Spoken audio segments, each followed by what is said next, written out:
every single one of our major customers and minor customers all shut their doors overnight. You need the right people in the right place at the right time. And sometimes you have the right people in the right place, but at the wrong time. I've got to keep going forward. I've got to keep looking for revenue streams. I've got to keep looking for growth, keep looking at new ways of doing things. But, you know, what's the culture like at the business? What do we stand for, the values? I've got to tick that box on my personal development program I don't really want to be here.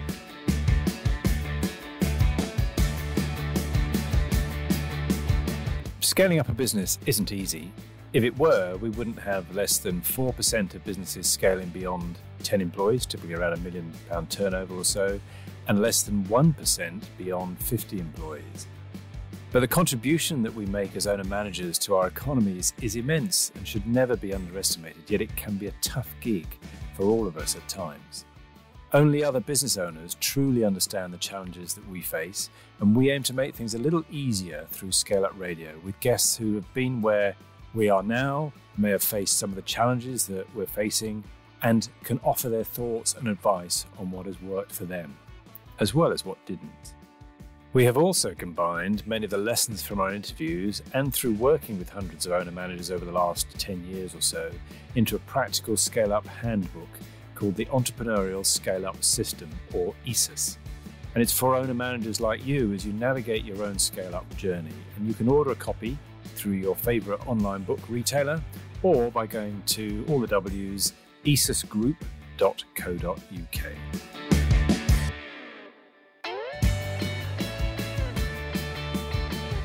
In this episode of ScaleUp Radio, we have a couple of presentations and a panel discussion on the theme of how and why to define your core purpose.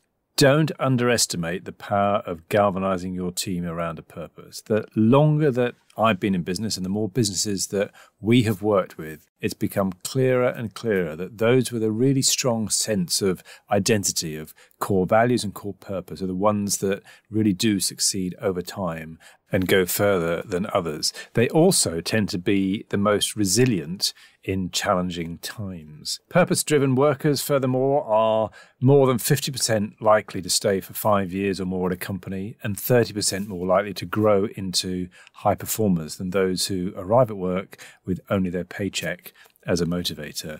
And in this episode, Louise guides us through what we need to think about, and we bring in additional perspectives from Stu Avis of Audacious Creative and Lizzy Bernthal of Release Your Potential about their thoughts on core purpose. And Lizzy also covers an excellent section on integrity. This episode is wrapped up then with a panel discussion where a group of business owners discuss their take on core purpose and the importance it has on their business.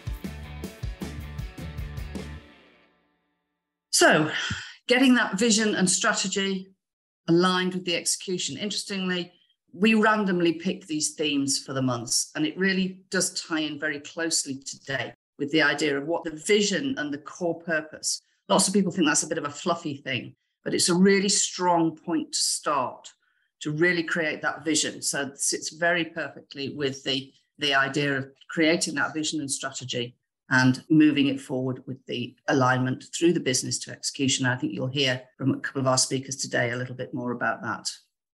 Last month, we talked about engagement. And the interesting thing is, again, looking at some statistics, where you've got a mission or purpose-driven workers and a mission or purpose-driven business, 54% are more likely to stay for 5 or more years. And they're 35% more likely to grow into high performers than those who arrive at work with only the paycheck as a motivator. It's quite a sobering thought how wonderfully powerful engagement is. So 81% of those working for companies with a strong purpose and mission stated that their stakeholders hold trust in their leadership team, whereas that number was 54% for organizations without a strong mission. That was from Forbes in 2018, and nothing has changed really fundamentally in those last 4 years. So really understanding your mission, your core purpose is critical to allowing us to engage. And it's not just the engagement. You get your core purpose right, you should be using it for recruitment, which will in turn mean that you're more likely to bring on people who will really get who you are, why you exist, what they're there to do. So it's a fundamental part of building a business. So getting it right is quite important. And quite frankly, to be honest with you, the longer that we've been in business and the more businesses that we work with, the clearer it is that those with a strong sense of core values and core purpose are the ones who succeed over time. It's our experience as well. So we're not just relying on other people's research to do that. And they also tend to be the most resilient when times are challenging. There are a number of people who are here today who've been with Bismarck for quite a long time. We've been through some challenging times recently, and we're still going through them. So I think now is also, if you don't have a strong core purpose, now is a really good time to think about it, to work it through, and to try and develop that, because it will help you as we go through the challenging times that are ahead of us. And I'm now going to just quickly introduce Stu Avis and Lizzy Bernthal, and they're going to give us a sort of 5 minutes each, whistle stop, whiz through on their takings and their thoughts on core purpose. Stu, can I bring you in? Good morning, everyone. So my business is actually really fundamentally based around helping business owners develop and create their own core purpose for themselves. And we do that in a number of ways. So I just kind of wanted to share a few thoughts, and then just a really sort of fairly simple way that actually you can go about in creating and devising your own core purpose if you haven't got one. We simply define vision as where you're going, and purpose, why you're going there, and mission is how you're going to get there. And that's that kind of envisioned future that Louise was talking about. So I just kind of wanted to just kind of clarify that. So firstly, what is it? Well, it is your why. The Japanese have come up with this amazing phrase. It's called ikagi, or ikigai. So, and it's a motivating force, something that gives someone or something sense of purpose and a reason for living. So your purpose is your why. It's the reason why you embark on the journey, particularly if you're a business owner, of running your business in the first place. So it's fundamentally your why.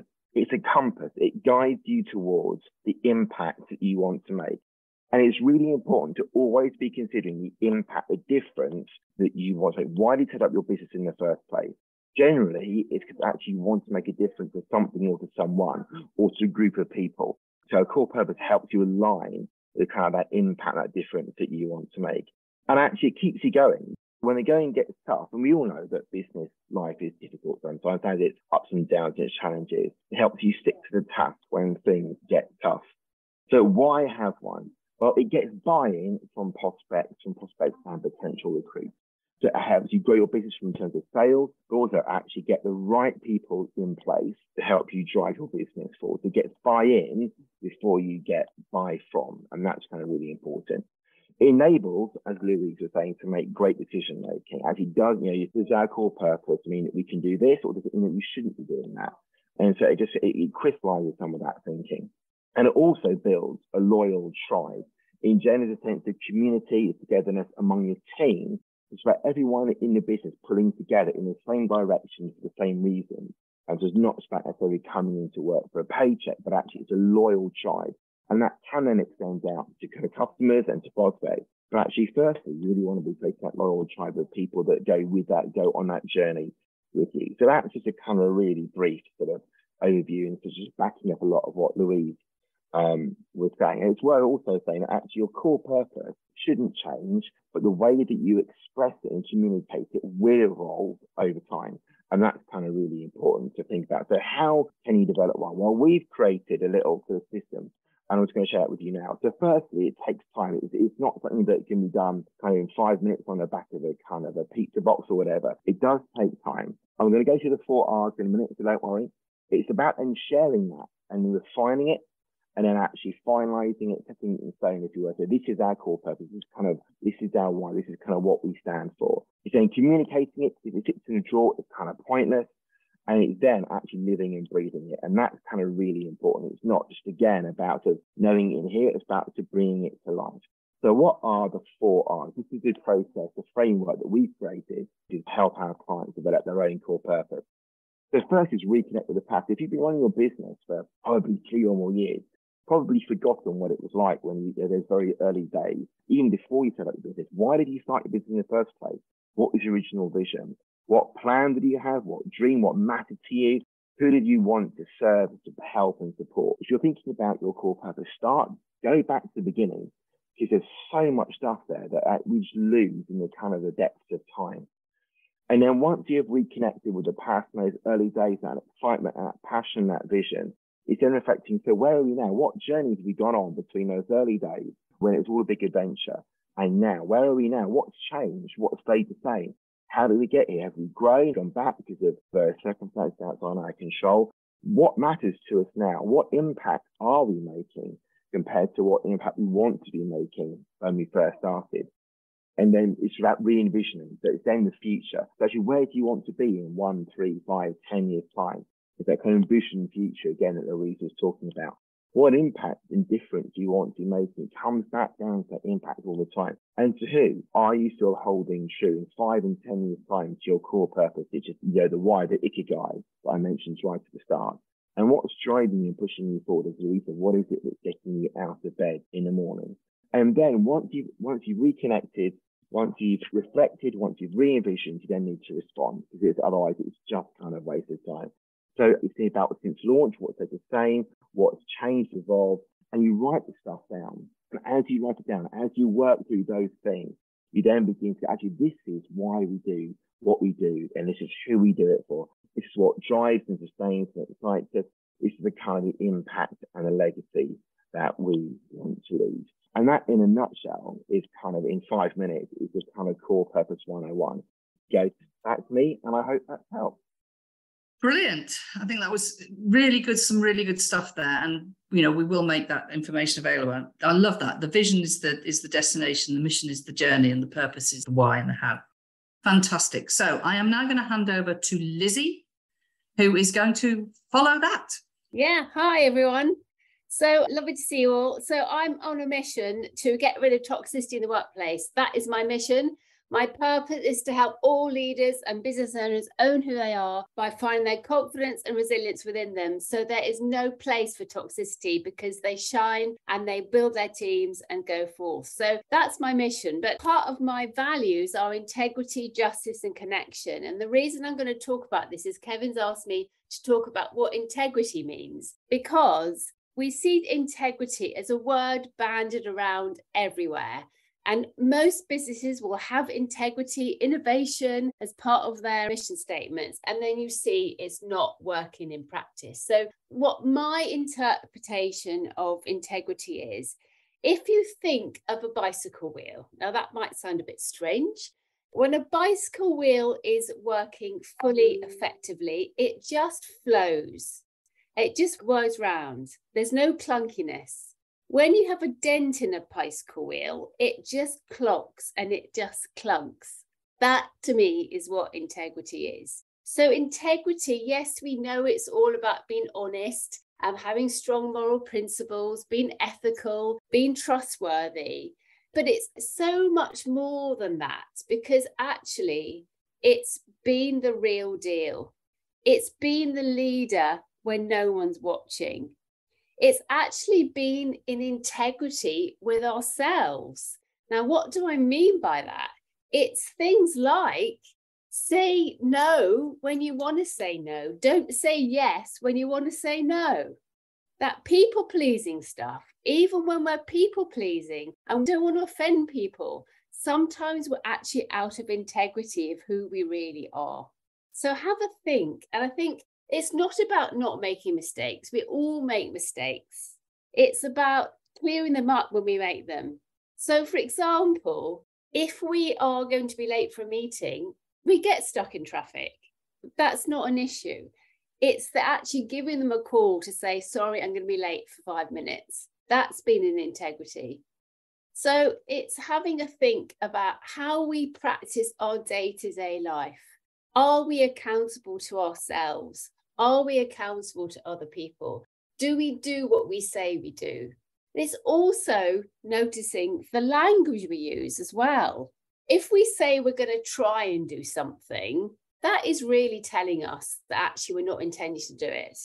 I'm going to try and get to the gym. Well, actually, you've actually let yourself out before you've even started, because you're actually saying to yourself, you're either going to the gym or you're not going to the gym. So it happens in every aspect of our life. And it's admitting when we're wrong. Have a think what your values are. because we can all read these words. Now, what does innovation mean? What does connection mean? What does collaboration mean? Because when we set up our vision and our purpose, the most important thing is to think about, why is it important to us? So yes, we have our bigger why. It's what is the legacy we want to leave in the world? But I think in order to find your why, sometimes it's also worth asking yourself, why is this important to me 7 times? Because when you know you're very close to it, it gets really emotional, because suddenly you think, oh my goodness, this is the reason I was put on this planet. This is the impact I want to make. As you have a think about your vision and your purpose today, have a think about the values that really are important to you. Because you know, if you go into an Apple store, every single person in that organization, their values are embedded in everything that they do. And that's when you know that the values are correct, because they are in your being. They're not just part of your vision statement that you, so somebody's going to come around, do an inspection, you think, oh yeah, what are our values? I've got to think about it. You should be able to talk to everybody in that organization, and it should just come off the tongue, because that is part of who they are. It's part of their DNA. So that's my little thoughts today about integrity, and I look forward to speaking to you later. Thank you, Lizzy. Thank you for that insight. And I think, integrity is such an important part of when you're thinking about your core purpose. And it's really important to have that within the core purpose. There's no point having it if you're not going to live it yourself. It doesn't have integrity within you, because people will see through that really, really quickly. Think about that in terms of when you're putting together your core purpose. How do you build that into it? So what we are going to do, we are going to now move into the next section of the morning, if you like, which is that we will go into some breakout sessions. So what we're going to do is we're going to break you out into groups of 5 businesses with a person who's going to head up and guide the discussion and keep you on time. But during that session, you got the chance to have your own little spotlight. So you'll get 10 minutes each in the spotlight. Very quickly, perhaps in a minute or 2, no more than that, explain who you are, what your challenge is for the group today. Is it something around core purpose? Do you want to explore that more? Or do you have some burning issue in your business at the moment that you'd like a bit of insight into? And we'll have a look at how we can help as a group. So, Gary, what springs to your mind about the core purpose? So we had a process earlier in the year, actually, to run through this. I had a little presentation back to the team, and it was very well received. Yeah, I think it's really important, and if it's done correctly, it just kind of helps everyone in the business with a bit of focus, especially as we're all trying to grow and scale businesses. You can often get distracted or kind of go down a bit of a rabbit hole. So that kind of mission and vision, if it's implemented correctly, can keep you on the right track. I think probably the most difficult thing is kind of instilling it into staff and, making sure that it's there for every kind of process, whether that's from recruitment, hiring and firing, all the way through to types of clients that you bring on or do not bring on, really. So, very important. But I think probably the most difficult thing for me personally was just making sure it's instilled into the business. Lisa, what would you add to that? I think it's challenging for a business, because in life we just know we need purpose, don't we? It shapes us, it guides us, it makes us who we are and gets us to where we want to be. And I think all too often in business, people forget that actually the business is the same. It's still almost a living entity, isn't it? It needs that purpose to drive it through. But because you've got so many different people and personalities working there, it gives everybody that common vision of exactly where we're going and what we're doing it all for, really. Matt, what did you take away from it? Well, I was reading through the part of the book, because I know you've read Ages. I think I sort of more took away from it the importance as you scale, as far as the team being able to make decisions without me having to tell them what to do. And I think that's the more important thing. When you first start out, I think you all look at your sort of core values, and in your own head sort of why you do what you do. And I suppose you don't apply too much importance to it, although you should. But I think it sort of plays a bigger part that those core values are displayed to your team as you grow, so they know exactly how I would want it to be perceived and how I would want the core of the business to be followed. So as I always say to customers, I'm here to inform and educate you to make a technology decision that's going to help your business rather than tell them what they need. And the team, I believe, embed that into what they do as well, rather than instructing them and dictating to them what they do. It's advisory. This is what we should be doing. Appreciate there's a budget involved, that sort of thing. So every decision that I make, the team do understand, and they understand the core values behind why we do what we do. And that customer service also is everything that we do as well. Faith, what else would you add?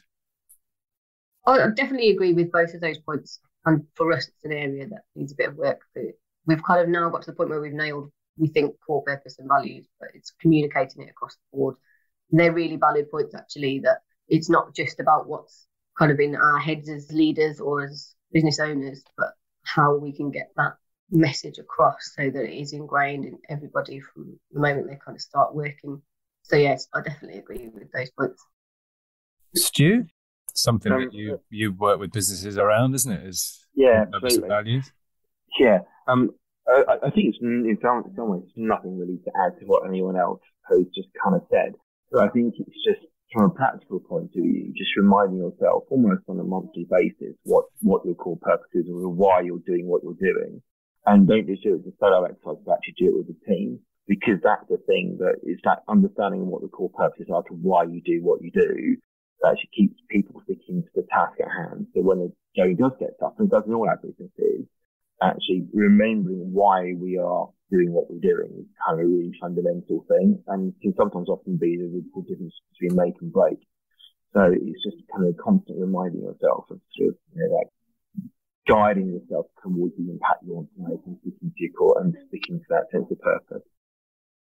Definitely some common themes coming out here, and it's a challenge enough to get a good core purpose actually defined, but then making it live along with the values within the rest of the team is where the real magic happens, but it's also where it's probably the hardest bit to do in a way. Peter, what would you add to this?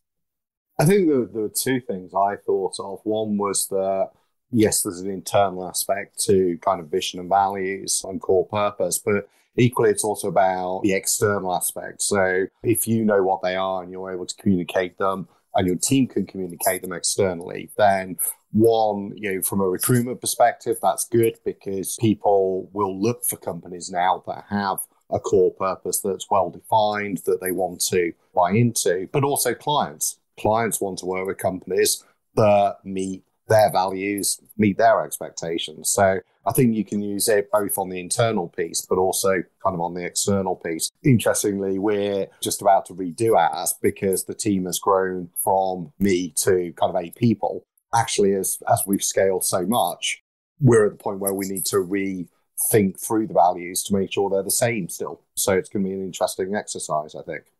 That's a really interesting point, isn't it? Because, we'd like to think that the core purpose and the core values sort of are set forever, but they're not. The business does evolve, and we certainly need to refine it, take the opportunity to make sure that it's still fit for purpose, essentially. Paul? Yeah, I think the team aspect was what I immediately thought of is like, having a core purpose and core values in your own head as a business owner and not communicating it is probably the worst thing you could possibly do, is try and get people to act in the way that you would. But I think it also helps with decision making and accountability. Like, it's ultimately what builds up part of a culture in a business. So I was kind of thinking of the reverse of what would a business look like in absence of a strong core purpose or core values. Interesting. Compared to one that's where you've got it. And I think where we use it quite well is if we have, say, I don't know, something happen in the business where a team member has done something, and obviously we'd look at the process rather than the individual and stuff, but we've got the core values as well to look at their attitude towards things and how they behaved and how we would respond. And I think core values and core purpose are completely redundant if your team don't buy into it, because you could say all the things in the right way, but if people don't live by it. So to me, it's culture. And then with decision making, it helps with, again, what Peter was saying, it helps you to kind of work out who's on profile as well in terms of a prospect. If you know that you're trying to achieve X as a long-term kind of goal and what you stand for, it helps you easily identify those that don't share your values as potential customers. And sometimes it's quite a good sidestepper because you just have a clash of opinions and stuff. So, yeah, I think it's team massively communicating it. But I think what Peter was saying, the internal, the external, and the culture builder, really. So if we went round the room, would everybody be able to articulate what their core purpose is? And I haven't asked you yet, Claire, but what would you add to this discussion around the core purpose? I think, as business owners, we've set the business up from scratch, and it's kind of almost like our baby, and it's really our passion. It's trying to get that across to our team. So they're not just paying lip service to it, but they're actually living it. And also understanding our why are we doing what we do. And it's not just that we provide HR to small businesses. The actual why is so that we can give them reassurance so business owners can sleep at night. And the other thing I always say to my team is to put themselves in client shoes. So we might be delivering something for us, which is, a bit boring maybe, or just our bread and butter. We can do it, quite easily. But actually to our clients, it's completely different.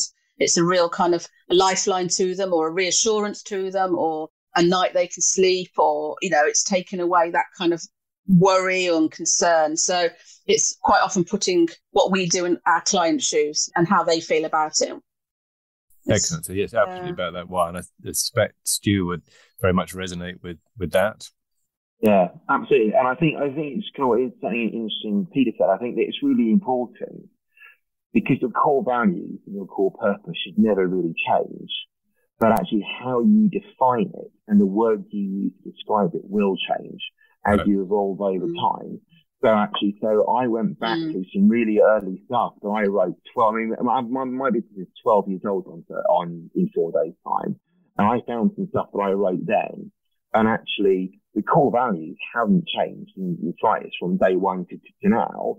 And actually, the words that I use to describe it and define it have very clearly changed over time as I've understood what they mean better, as I've learned how to communicate them better and more effectively, but also kind of to make them more meaningful to where the people that we're kind of talking to in terms of prospects or potential recruits as well. I think it's constantly worth going through and saying maybe the heart of what we are and why we do what we do hasn't changed, but maybe we need to look at actually the words we use to define that it actually makes it meaningful for our chosen audience, whoever that is, whether that's internal or external. Do you want to go around the room and share each other's core purposes? Jude, do you want to kick off? So we want to be history makers. So our purpose is to unlock and unleash potential in leaders, their people and their businesses so they can grow and win the right clients and hire the right people. Great. Paul? For Wellgiving, it's to raise £1 million for charity and improve the physical health of 100,000 users. All right. Matt? Yeah, so our core purpose is to provide, educate and advise business owners of their technology needs while being ethical and transparent with them to help their business. Gary? Our purpose is creating success in the digital space. Brilliant. Peter? Ours is to help ambitious growth companies scale through providing embedded talent acquisition. Faith? Ours is to equip tradespeople with superior hunt tools through passion and a relentless pursuit of innovation. Excellent. Lisa? Ours is to help companies generate new business or retain existing clients by offering a safe pair of hands consultative approach. Good. Claire? Core purpose is to inform, advise and educate small business employers so they feel reassured about their HR, confident that things are being done correctly and lawfully, and that they can sleep at night. Brilliant. Good. And ours, we've brought ours right down to helping to create more scale-ups. Louise, what would you add to the discussion that we've had so far? I'll be honest, there's not much to add. I mean, the thing that I always come back to that has been mentioned briefly, but if you get your core purpose right, it fundamentally helps you with strategic decision making.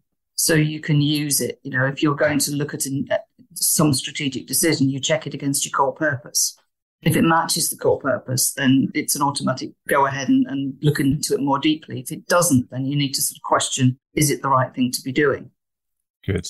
Mel? Yeah, I'd kind of reinforce what Louise has just said, and I'd written down a couple of things like how do we know how our customers feel or what they value? And it's really important to understand how they feel and what they value to make sure that we're actually delivering on our promise, our core purpose. So getting that kind of feedback from our customers is really important, and also getting that feedback from the team as well, ensuring that our team are kind of performing in line with that core purpose and what it is that we're trying to do for our customer base. So do we think if we went round our team members that they could also rattle off the core purpose? Yeah, probably less able to do it. So there's something there, isn't there, around the communication. And essentially, there's been a lot of good stuff coming out about the benefits of a good core purpose. But then the challenge, as always, and it has come out this morning, is around how we make sure that the team live it. So what we're saying is, can we define the core ideology, which we talk about as being the core purpose, but the core values that have been mentioned a couple of times already, that they're defined, they're known, and they're made role relevant by all employees. So that's something that's an interesting exercise maybe to think about doing is, okay, well, if there are core values, what does that mean to me in my role? Or if that's the core purpose, in my particular role within the business, what does that mean? Because the more that people have made it role relevant, the more that they can think about how that applies to them and how they can live it. Have we thought about embedding the core ideology into all aspects of everything that we do? So with Claire's side of the business, with recruitment, with the HR side, is it in our recruitment process? Are we looking for evidence of the core values or things like that within that? And the same with onboarding, the same with reviews and feedback.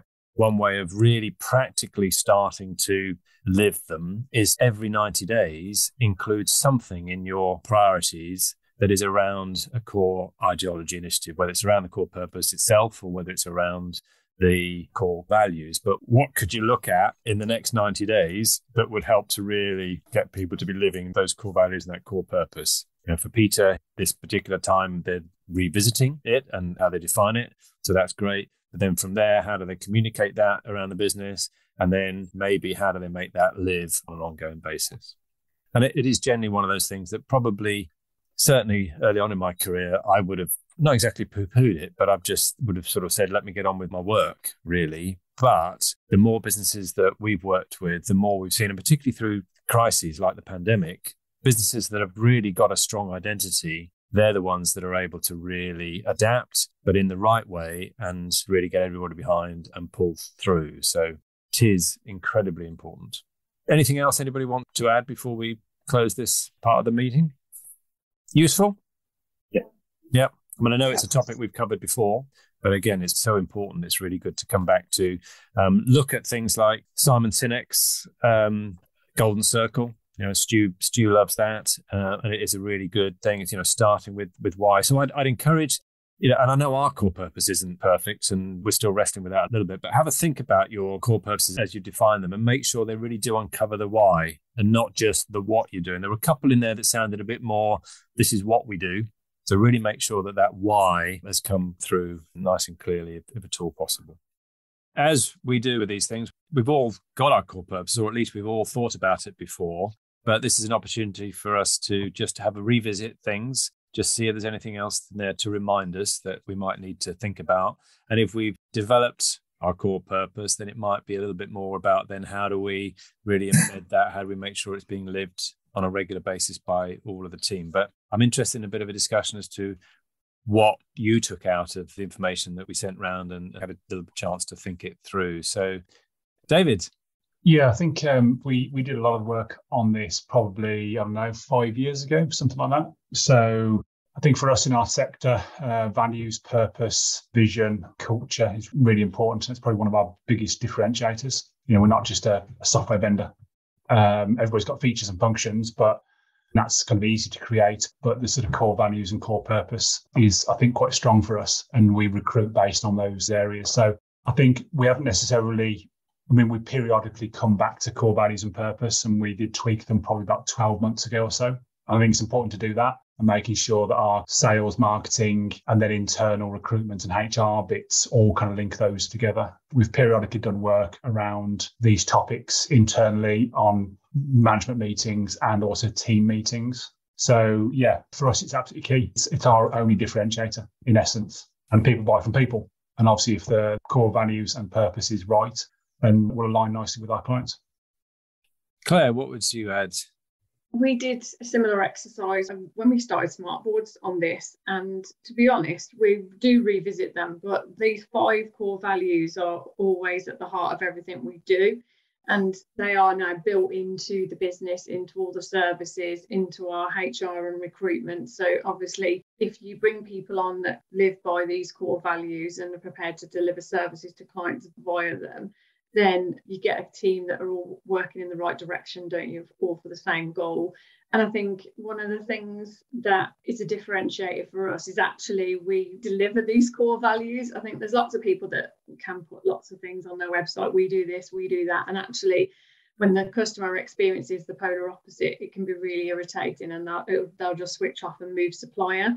So, ours are empowering deaf people, providing innovative solutions, delivering the highest quality service, being responsive to customers, and valuing our customer satisfaction. One of the things we get is really, really good feedback on all of our services. We're always moving our services and changing them to make sure that they are as innovative as possible.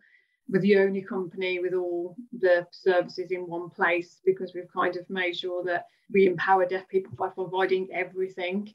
And we're really, really responsive. We have so many organisations come to us and subcontract to us because we can respond really quickly.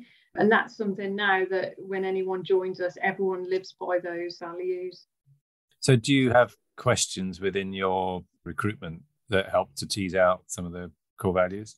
Yeah. So one of the things, because obviously we have tons and tons of emails every single day. And so we always talk about time management and priority, so client priority, so that our clients come first. So, you don't sit there doing admin when there's a client waiting. And often in our field, everybody leaves booking interpreters to the last minute. So it's quite a stressful environment, but at the same time, we've got to be there when they need us and deliver. And so there's always questions around prioritising workload, time management, how you prioritise, how would you decide what is a priority and what's not a priority, those sort of things. And then also there's customer services questions, so that we can tease out, have they had any experience of a negative customer response, a positive customer response, how you would deal with that. And then obviously there's questions around, have you had any deaf awareness training? Do you have BSL skills? Have you ever worked in our industry before? It's quite unique, our industry, obviously. And we have a couple of people that what I would call a unicorn. So they do the role, but they have done it in our sector before. And then we've taken other people on that have never been in our sector, and we've obviously trained them and educated them on how to support our deaf clients. And what's your core purpose? Improving accessibility for deaf people for products, services, work, every sector. Provision of in-person interpretation, video interpretation, and translation of documents, and educating clients on how to be accessible or support deaf people into work. So we don't have a sentence. It's quite detailed. Yeah. What's yours, David? To essentially make carers' lives simpler and easier. Oh, that's nice, Dave. Polar opposites. It's a little easy to remember, isn't it? I didn't have to read that one off. I was going to say, there was an almost "I hate you," Dave, coming over there. Yeah, interesting. We might come back to that in a minute. David Lincoln Lewis, what about you? What about with industrial switchgear? Well, it's a bit like Fight Club, actually, when it comes to core values. We don't talk about Fight Club. We've been around a long time. I mean, we haven't necessarily done a piece of work in it that's gone around the team. However, we did that piece of work at the start when we met Kevin regarding the core purposes. Is in the middle of the whole, what we're there for. And the core purposes that we've discussed as a management team, which does get filtered down to the teams in different ways. Things like building a quality product, being responsive to customer requirements, project managing, making sure we do effective project management so the customer can feel comfortable that we're doing what we need to be doing, providing expertise. And our strap line really, it's not on the website. The website is any panel, any situation, if you know what I mean. But it's to be the best goddamn panel builder in the world. And that's what we pass around through the team, and that's what everybody works towards. But really, it's all about quality, not about the cheapest, but about the best. I like that for company. I suspect Louise quite likes that, because I think that's an interesting point in that you wouldn't necessarily stick that on your website, because the core purpose is not necessarily a marketing slogan. It's what you live by as a business, and messaging might come from it, and same with your core values. But the Nike one is a really nice core purpose, which I'm going to let Louise talk us through, because I know Louise loves the Nike core purpose. It is, because it perfectly illustrates why a core purpose is not necessarily a marketing slogan. To experience the emotion of competition, winning and crushing competitors, which sounds quite aggressive. And, you might look at them and go, why, what? But actually what they've done there is align themselves perfectly to their core customer base, the core customer base that makes them who they are, which is elite athletes. They exist and their whole ethos is improving the performance of elite athletes. So they've aligned themselves with their client. And on the back of that, of course, they've sold billions of dollars of product to the rest of us. But essentially, their core purpose is to improve the performance of elite athletes. And on the back of that, sell out to the public. And that innovation drive that comes from aligning themselves with their customers, which is competition, winning and crushing competitors. So I really like that one because it illustrates perfectly why it doesn't need to be a marketing slogan, because you've never heard them say it out loud. Like be the best goddamn panel builder in the world, Absolutely. Yeah. I mean, on the website, we do have the one about any panel, any size and that sort of thing on every page of the website. But really, it's what we marshal ourselves on around, galvanize ourselves around the team is to be the best goddamn panel builder. That's really the motto that goes through the team. Yeah. And it's a great one for bringing everybody together, isn't it, within the organisation? And you can hang an awful lot of things off the back of that. Well, from a recruitment because at the end of the day, you refer back to it, and it illustrates perfectly how if you get it right, it also helps with strategic decision making, because you can ask the question: will this help us become the best goddamn panel maker in the world? Yes or no? It does make a massive difference, because especially recruitment wise, Kevin was asking about, you ask questions to draw that out in an interview, and sometimes that can be a little bit early and a little bit, but I mean, generally speaking, it comes through reviews. When we have annual reviews, because you can see how they've been educated by the elder statesmen of the staff, how they bring that through to the individual. Sometimes it can be better if it happens organically rather than being too direct, and you can get a feel for how the people feel rather than telling them how they should feel, and they tell you how they actually feel. And I think they can create, to a degree, a core value that you weren't necessarily aware of before, and listening is very important, I think. And Paul, what about you? What's your take on it? We don't have a written sort of core purpose at the moment. It's an exercise we need to go through. I did do one a number of years ago. We've never revisited it, which in hindsight probably should have done with the way the business has grown and changed over the last 2 to 3 years.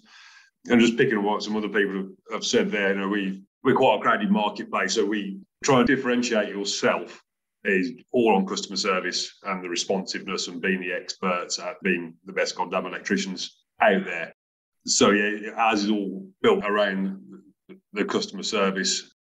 We say we don't have that documented, and honestly, it's something we try to drive within the teams and recruiting the right people. We don't have questions at interview to get that. Our interview questions are generally around technical competence and experience, and so on that customer service level, it's done on gut feel at interview. Really, will this person look like they fit into the team? So we don't have anything that will draw that out, but probably something we need to look at and get better at. Let me ask the question, there's a little bit, I suppose, in the information centre, but maybe we should have started with, why do we think it's important to have a really well-defined core purpose? I mean, we can extend it a little bit to core values as well, including core values, but essentially, why is it really important to have a well-defined core purpose? Isn't it identity and something to belong to, and a pattern for knowing what looks or feels right from a person point of view, and also perhaps a product and service point of view? A pattern, did you say? Yeah, a template. Does this fit? Yeah. Does this fit us? I mean, for us in software, it's very easy for us to get distracted with lots of different ideas and building different tools and systems for other sectors or other markets. But actually, does it fit our core purpose of making carers' lives easier? Yeah. No, it doesn't. And therefore, there's a way of actually using that to differentiate or know and understand direction of travel. Yeah, so it can help us to focus, essentially, help us to reject ideas perhaps that are outside and keep us on focus. Certainly that's key. Yeah, from my point of view, I think fundamentally it galvanizes the message top down as well. I mean, if all your management team are sort of like, if you don't discuss this as a management team, how do you know you're all on the same page? I think it helps to define the messaging through the business. And if you don't have that conversation, which we hadn't had before we met with Kevin, basically, then And I think that was an interesting session when we drew out what our core purpose was and what our USPs, if you like, were within the business. And if we hadn't had that conversation, we'd probably be pulling in different directions, even though we thought we were putting in the same direction, which is building a panel. I think that's really important for us. Claire, anything, you don't know, why is it so important? Yeah, I think it's important because it gives you a spine to be able to build out the rest of your products, services, processes. So for me, I kind of see it as like, you know, the middle of a book, and then I've got all my, you know, because my ISO is all driven by customer services, quality, and the security of the services we deliver, and the environment in which we deliver those services in, the response times, all of those things that are our core purposes are all kind of measured in our ISO, and all our processes are to make sure that an interpreter goes to an assignment fully prepared to provide a high quality service. So we have an ISO that manages that. You have an ISO that manages what the customer thinks afterwards and the whole process. And so instead of kind of sitting there and going, these are our core purposes and this is why we do what we do, it's just across all the pages of the business, as in, like, you know, if you follow this process and therefore you won't be non-conformed, then yeah, the result will end up being that you are effectively delivering the core purpose. I think, we've had a really good discussion. I think there's a couple of other things that just might be worth emphasising. It's either to ignore it or to pay lip service to it. You know, it's one of those things that it can feel a bit touchy-feely in a way. You know, well, let's have this wonderful core purpose. Kevin's said and Louise have said, you know, whatever, let's have a core purpose. And I was a bit like, I had to say I was very much like that when I started out in my career working for a company. You know, it's like, okay, well, great, you know, whatever they say the core values are and the core purpose, fine, you know. But actually, the more that we've worked with businesses, particularly over the last 10 years or so, we've really seen how those with a strong sense of purpose, strong identity, are really able to survive the ups and downs of business, for one. So things like the pandemic, they've been able to really hold on to that. But also, if you think about some of we were talking about engagement last month as the topic, and measuring engagement, and how the fact that actually there's a relatively small percentage of employees generally across businesses that are really actively, passionately engaged in a business. It's a relatively small percentage. There's a big chunk of people that kind of turn up and do the job, do it perfectly fine, but that's about it. And then there's a number as well, perhaps, that are actively disengaged.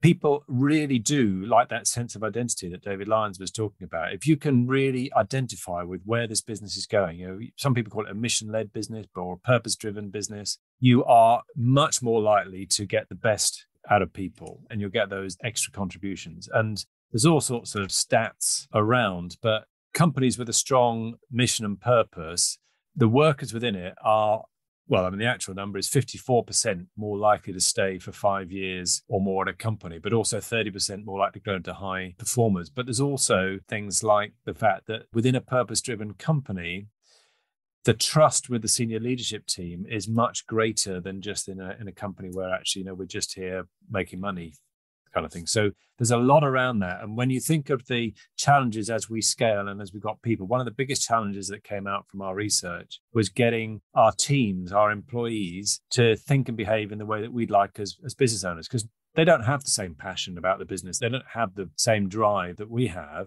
But how can we start to get there? And it's around that purpose, if they can really, really buy into it. So it's really important on a number of levels, I think. And Claire and David were also talking about, you know, Claire was talking about ISO, and we develop systems and processes as we grow the business, and they're really important to have so that new people coming in or whatever, we know what to do and what to follow and how to do various things. But they get us only so far, because there's always things that will come that there isn't a process for. And then, as we were saying, if we've got that guideline as to how to make decisions, how do we think in the way that the business owner would want us to think? We've got that framework. We know what the core purpose is. We know what the core values are, and we can make our own decisions and not have to keep knocking on your door, essentially, to say, oh, Paul, David, what do we do? What do we do next? So really, really important. Essentially, it's about uncovering our why. You've probably come across the Simon Sinek Golden Circle, and then really understanding our why. There's also the hedgehog idea.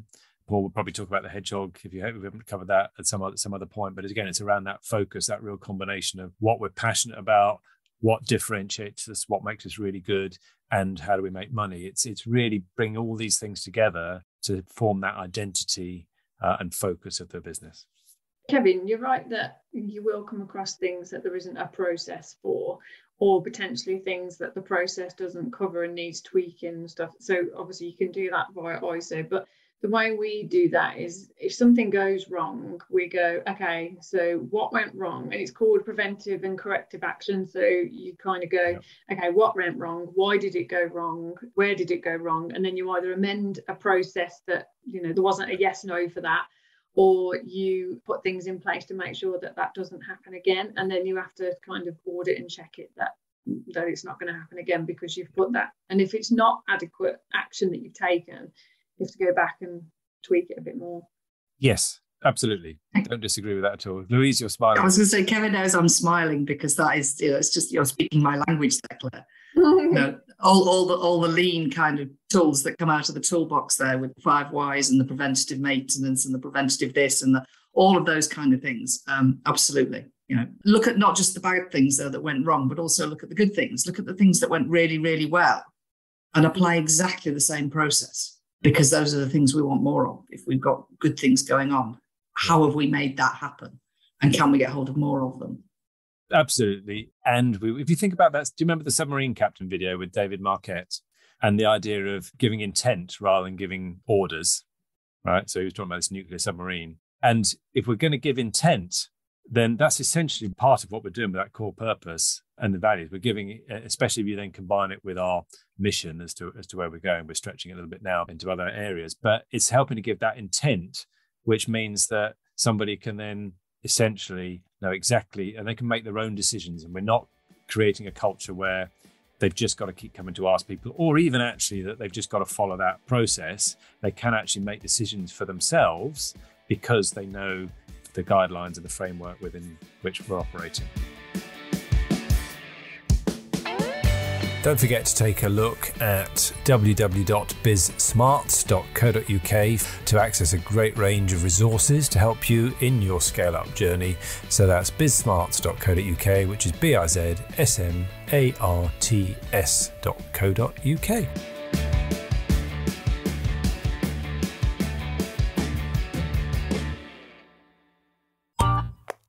This has been a Monkey Pants Productions podcast.